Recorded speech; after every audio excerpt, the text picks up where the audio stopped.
меня подружка спрашивает всегда: "Чем ты постоянно мажешь свои губы?"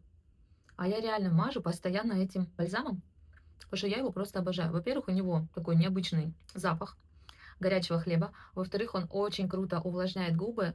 Сколько я гигиеничек не пробовала, но этот бальзам — это что-то вообще невероятное. Он стоит просто каждой своей копейки. Посмотрите на этот эффект. Губы прям блестящие, как будто я маслом намазала. А это, представьте себе, ухаживающий бальзам. То есть тот бальзам, который именно ухаживает. У меня очень часто сохнут губы, и мне очень помогает этот бальзам. Вот этот малыш справляется с сухостью губами просто моментально. Поэтому я все время хожу и вот так вот делаю. М. М. И, кстати, у него нет никакого, знаете, такого неприятного вкуса, когда мажешь на губы, потому что вот у некоторых гигиеничек есть такой какой-то неприятный вкус, не знаю, как объяснить. Вот у него нет.